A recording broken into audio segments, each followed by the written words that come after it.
नमस्कार. मालिकेच्या आजच्या भागामध्ये आपल्याला पाहायला मिळणार आहे की ईश्वरी सोप्यावरती झोपलेली असते, कारण ईश्वरी आणि अर्णव या दोघांचंही नातं आता वेगळ्याच वळणावर चाललेलं आहे. ईश्वरीच्या मनात गैरसमजाचं अगदी काय म्हणतात, गैरसमजाचा डोंगर असा भरलेला आहे, कारण तेच गैरसमज ईश्वरीने करून घेतलेले आहेत अर्णवच्या बाबतीतले. तिला जराही वाटत नाहीये की आपलं काहीतरी चुकतंय, आपण चुकीचं वागतोय. एकदा तरी सारासार विचार तिने केला पाहिजे, पण आता तिची मनस्थितीच ती नाही हे अर्णवला सुद्धा माहिती आहे. आणि त्यामुळं अर्णव आता ईश्वरीला समजून घेत आहे, ईश्वरीला शांतपणे सर्व गोष्टी समजावून सांगत आहे. तर हे सगळं कशा पद्धतीनं होणार आहे ते आपल्याला आजच्या या व्हिडिओमध्ये पाहायला मिळणार आहे. त्याचबरोबर वल्लरी मामी ही ईश्वरीशी चुकीचं वागणार हे अर्णवला आधीच चांगलं माहिती आहे.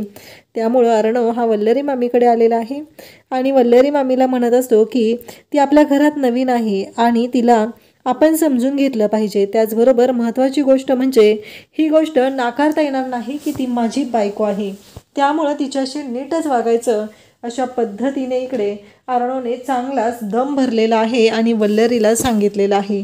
तर वल्लरी मात्र म्हणत असते की तिला मी या घरात टिकूच देणार नाहीये, तिची कशी वाट लावते ते बघ, असं वल्लरी इकडे बोलत आहे. परंतु वल्लरीचीच वाट लागलेली आपल्याला पाहायला मिळणार आहे. कितीही वल्लरीने नाटकं केली तरीही, काहीही झालं तरीही वल्लरी मात्र यामध्ये पुरती अडकणार आहे. हे सगळं कशा पद्धतीने होणार आहे ते आपल्याला आजच्या या व्हिडिओमध्ये पाहायला मिळणार आहे. त्यासाठी प्रेक्षकांना हा व्हिडिओ शेवटपर्यंत पहा. त्याचबरोबर चॅनलवरती नवीन असाल तर चॅनलला सबस्क्राईब करा, व्हिडिओला लाईक करा. तर आजच्या भागाच्या रिव्ह्यूला आपण सुरुवात करूया. ईश्वरी आता शांतपणे उभी असते. तिला आठवत असतं आईनं तिला सांगितलेलं आहे की बाळा सुखाने संसार करायचा आहे. ह्या सगळ्या गोष्टी आईनं सांगितलेल्या असतात, त्या गोष्टींचा ईश्वरी विचार करत असते. त्याचवेळी अंजली तिथं आलेली असते. अंजली म्हणते की ईश्वरी, तेव्हा ईश्वरी शांतपणेच उभी असते.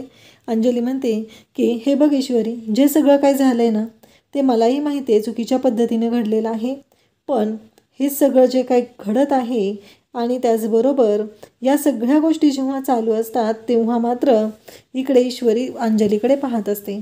अंजली म्हणते की ईश्वरी, आता मला सांग की तू या घरची सून झालेली आहे, हे घर व्यवस्थित सांभाळशील, सगळ्यांची काळजी घेशील, सगळ्या चालीरीती शिकून घेशील, हे घर कसं जपलं जातं. मान्य मला आत्ता मामी आणि आजी दोघीही तुझ्यावरती रागवलेले आहेत, या सगळ्या गोष्टी मला मान्य आहेत, पण हे तुला करावं लागणार आहे. लग्न झालं, या घरची तू सून आहे, हे सगळं तुलाच बघावं लागणार आहे. तेव्हा ईश्वरी मात्र अंजलीला एकच प्रश्न विचारते, हे सगळं होणार होतं हे तुम्हाला आधी माहिती होतं का? तेव्हा अंजली म्हणते अगं सोडून दे ना, जे झालंय ते झालंय, आता सोडून आपल्याला पुढे गेलं पाहिजे, असं अंजली तिला समजवण्याचा प्रयत्न करत असते. परंतु ईश्वरी मात्र इकडे अंजलीलाच उलट विचारत असते की तुम्हाला माहिती होतं का हे सगळं होणार आहे ते? अंजली म्हणत असते अगं कसं माहिती असेल, तू बघितलं ना, तू जेव्हा आली तेव्हा आम्हाला सगळ्यांना किती धक्का बसलेला होता, हे सगळं अचानक घडलेलं आहे. परंतु अंजलीला ईश्वरी म्हणत असते की नाही, मला वाटलं ना म्हणून विचारलं. अंजली शांतपणे तिला समजून सांगत असते, हे बघ मी तुझी नणंद आहे म्हणून तुझ्यावरती दादागिरी वगैरे नाही करणार आहे, मला फक्त तुला समजून घ्यायचं आहे, तुला समजून सांगायचं आहे. आणि जशी मी चिंटूची ताई आहे ना तशी तुझीही ताई असणार आहे. मला माहिती आहे लग्न झाल्यावर एक मुलगी आपलं घर सोडून जेव्हा सासरी जाते तेव्हा तिच्यासाठी सगळ्या गोष्टी बदललेल्या असतात, हे सगळं मला माहिती आहे, म्हणून तर मी तुला समजून सांगण्याचा प्रयत्न करत आहे. अंजली मात्र शांतपणे सर्व गोष्टी इशूला समजून सांगत असते. परंतु इशूला मात्र गोष्टी समजून घ्यायच्याच नसतात, तिच्या डोक्यांमध्ये वेगळेच विचार चालू झालेले असतात. इकडे मामा रूममध्ये आलेला असतो, रूम सजवलेली असते. आकाश आणि अंजलीने अर्णवची रूम सजवलेली आहे, ती म्हणजेच ईश्वरी आणि अर्णवच्या सुहागरात्रीसाठी. खरं तर हे सगळं बघून मामाला सुद्धा धक्का बसलेला आहे. मामा मात्र इकडे विचार करायला लागलाय की आता करायचं काय, कारण यांनी जरा जास्त सजावट केलेली दिसते. अर्णवला जर राग आला तर मामा या गोष्टींचा विचार करत आहे. मग मामा आलेला तिथं थांबलेला असतो, मग अर्णव येतो. अर्णव आल्यावर मामाकडे पाहू लागतो. तेव्हा मामा म्हणतो की हे सगळं, तेव्हा अर्णव म्हणतो की हे सगळं करायची काय गरज होती, असं तो समजून सांगत असतो. परंतु इकडे गोष्टी ज्या असतात त्या अशा पद्धतीने घडत असतात. त्यासोबतच इकडे पाहायला मिळतं ते म्हणजे मामा प्रत्येक वेळेस गोष्टी समजून घेण्याचा प्रयत्न करत आहे, परंतु इकडे तो अर्णवला समजवत आहे. इकडे एकीकडे ईश्वरी समजवत आहे तर दुसरीकडे मामा अर्णवला समजवत असतो. हे बघ अर्णव, काहीही झालं तरीही आत्ता तू ईश्वरीचा नवरा आहे आणि त्या नात्याने या सगळ्या गोष्टी तुला सांभाळून घ्याव्या लागणार आहेत. तेव्हा अर्णव मात्र म्हणत असतो की पण एक गोष्ट मामा तुला सांगावीशी वाटते. तेव्हा मामा म्हणतो काय झालं. तेव्हा अर्णव म्हणत असतो की महत्त्वाची गोष्ट ही आहे की आत्ता मी तिचा नवरा असलो तरी तिच्यासाठी ना मी विलन आहे, तिच्या आयुष्यातला एक मोठा विलन आहे मी. हे ऐकल्यावर अर्णव मामाला म्हणत असतो की मला कळतच नाही आहे मी कशा पद्धतीने गोष्टी सांभाळून घेऊ, नक्की काय करू. तेव्हा मामा म्हणतो की तू राकेशचं सत्य सांगितलं का तिला. तेव्हा मात्र अर्णव सांगू लागतो की नाही, अजूनपर्यंत नाही सांगितलेलं. आणि त्याचबरोबर हे सगळं जेव्हा घडत असतं तेव्हा मात्र इकडे अंजली ईश्वरीला घेऊन आलेली असते. कारण अंजलीने ईशूला सांगितलेलं असतं की तुझ्या रूममध्ये चल, म्हणजे तुझ्या आणि अर्णवची जी रूम आहे ना त्या रूममध्ये चल असं सांगितलेलं असतं आणि ती घेऊन येत असते. तेव्हा मात्र इकडे ईश्वरी शांतच असते. ईश्वरी काहीच बोलत नाही आहे कारण ईश्वरीसाठी सुद्धा हा खूप मोठा धक्का असतो. आणि ईश्वरी आल्यानंतर रूम पाहते तेवढ्यातच तिथे आकाशसुद्धा आलेला असतो. आकाश म्हणत असतो की कशी वाटली सजावट. नाही, मी आणि ताईने केले, आवडले ना दादा, कसं वाटतं हे सगळं, असं आकाश बोलत असतो. आणि तेव्हा मात्र इकडे आता जेव्हा ह्या सगळ्या गोष्टी चालू असतात तेव्हा अंजलीसुद्धा तिथं असते. अंजली पण म्हणत असते की हो कसं वाटतं हे सगळं. अंजलीही बोलत असते, विचारत असते. परंतु हे सगळेजण जे आहेत ते पाहत असतात आणि त्यांना तिथं जाणवतं. तेव्हा मामा म्हणतात की चला, सगळेजणच दमलेले आहेत, त्या दोघांनाही त्यांचा वेळ दिला पाहिजे असं म्हणत मामा त्या दोघांनाही बाहेर घेऊन चाललेले असतात. ते दोघं बाहेर गेले की अर्णव ईश्वरीला म्हणतो की काय करायचं. तेव्हा ईश्वरी म्हणते कशाचं काय करायचं आहे. ईश्वरीला तर राग आलेला असतो, ईश्वरीला काही गोष्ट पटत नसते. तेव्हा अर्णव म्हणतो की नाही, हे सगळं जे काय ना आकाशने आणि ताईने केलेलं आहे. कारण जाताना आकाश एवढंसुद्धा म्हणून गेलेला असतो की ऑल द बेस्ट, आणि असं म्हणत तो तिथून गेलेला असतो. रूममध्ये छान सजावट केलेली आहे, सगळ्या गोष्टी आहेत. परंतु ईश्वरीचं मन मात्र भयानक चिडलेलं आहे. तिच्या मनामध्ये संशयांचं विचारांचं काहूर माजलेलं आहे. इकडे मामा त्याचबरोबर अंजली आणि आकाश बोलत असतात आणि त्याचबरोबर मामा म्हणत असतात की अगं अंजली, तुला कळतंय का, एवढं सगळं करायची गरज होती का. आता बघितलंस ना चिंटूची अवस्था काय आहे, या गोष्टींचाही आपण विचार केला पाहिजे ना, सांभाळून घेतलं पाहिजे ना त्यांना दोघांनाही. कारण कोणत्या परिस्थितीमध्ये त्यांचं लग्न झालं आहे हे माहिती आहे ना आपल्याला, असं मामा समजून सांगण्याचा प्रयत्न करत असतात. परंतु इकडे अंजली त्याचबरोबर आकाश सगळेजण असतात. आणि मग मामा अंजलीला म्हणतात की मला काय वाटतंय माहिती आहे का अंजली, तू एकदा जावेबापूंना फोन करशील का गं. ते अजून आलेले नाही आहेत ना, चिंटूचं लग्न झालं तरीही ते आलेले नाही आहेत.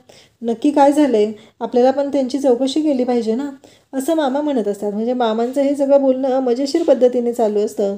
मामांना असं माहिती आहे की तो पळून गेलेला आहे, तो घरात येणार नाही आहे, ह्या गोष्टी मामांनासुद्धा माहिती आहेत. परंतु मामा मुद्दामच हे सगळं बोलण्याचा प्रयत्न करत आहेत. आणि मग मामांना बघायचं असतं की राकेश फोन उचलतोय का, म्हणून मामाने तो फोन लावायला सांगितलेला असतो. मग राकेशला फोन लावला जातो परंतु राकेश काही फोन उचलत नसतो. राकेश फोन कट करत असतो. तेव्हा मामा म्हणतात की बघ ना काय झालं नक्की, म्हणजे त्यांचं नक्की काय म्हणणं आहे हे सगळं बघ असं म्हणत असतात. तेव्हा राकेश म्हणत असतो काय करू, कसा जाणार आहे मी त्या घरामध्ये, ही बाई काय फोन करायचं थांबत नाही आहे, ही माझी बावळट बायको फोनवर फोन करत राहते आणि मी कसं पोहोचणार आहे तिथं, मी काय करणार आहे, मी कसं मॅनेज करणार आहे, असे अनेक प्रश्न त्याला पडलेले असतात. आणि त्यावेळेस मात्र इकडे जेव्हा त्याला फोन अंजली करत असते पण इकडे राकेशला मात्र फोन उचलायचा नसतो. राकेशचं असं म्हणणं असतं की नाही, मी कुठल्या तोंडाने जाणार आहे तिथं, असं म्हणत तो पुन्हा दारूचा ग्लास तोंडाला लावतो. कारण त्याला माहिती आहे की त्याने काय चूक केलेली आहे.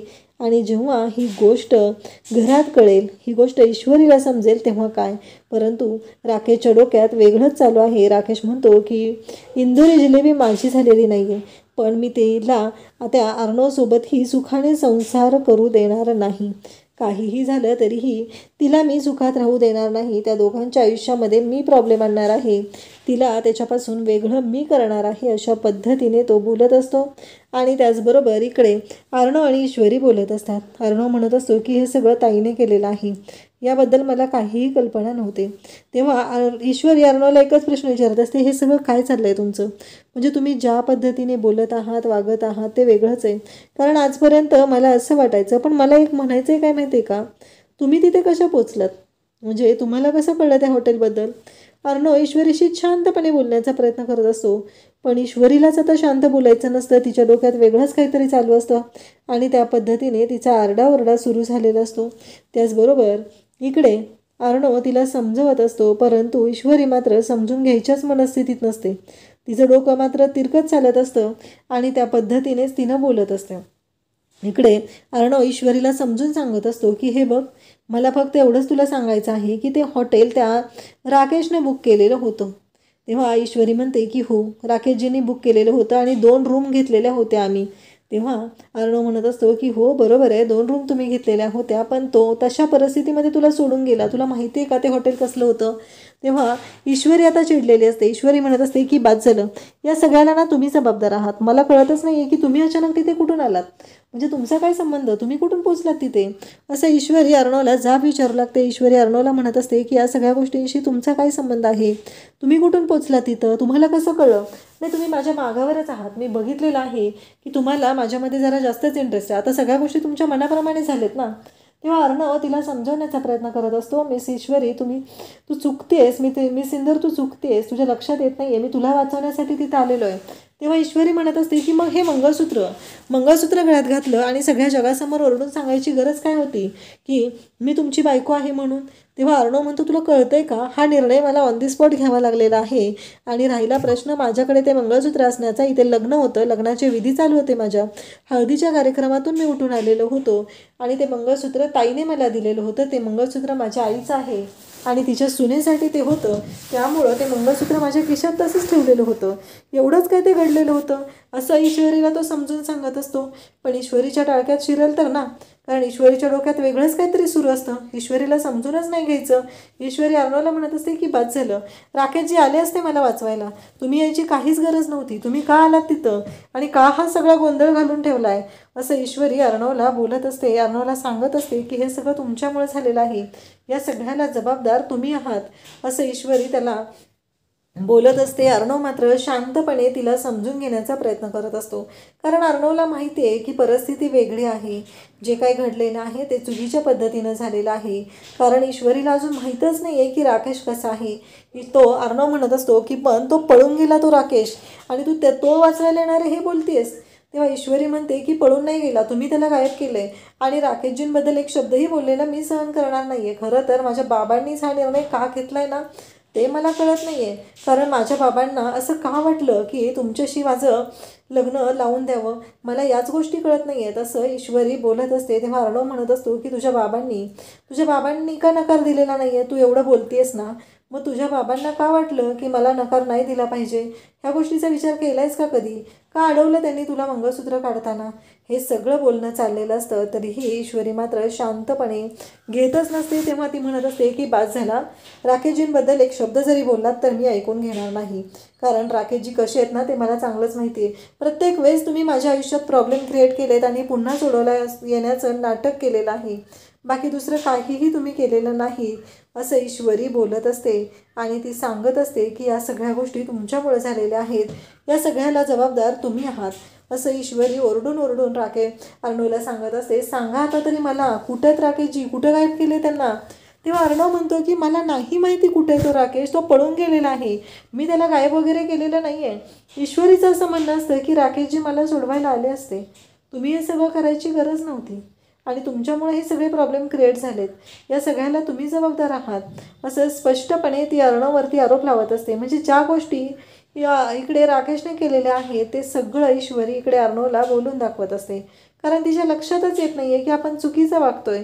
कारण ती डायरेक्ट अर्णवला म्हणत असते की तुम्ही माझ्याशी गोडगोड बोलण्याचं नाटक करत आहात, तुम्हाला असं वाटत असतं की तुम्ही जे काय करताय ते योग्य आहे, पण नाही, या सगळ्या गोष्टी तुमच्यामुळे झालेल्या आहेत आणि हे सगळं तुम्ही जबाबदार आहात, असं म्हणत ती खूप दोष देत असते आणि रडायला सुरुवात करते. ती म्हणते की सांगा ना, का केलं हे सगळं, का माझं आयुष्य बिघडवलं तुम्ही?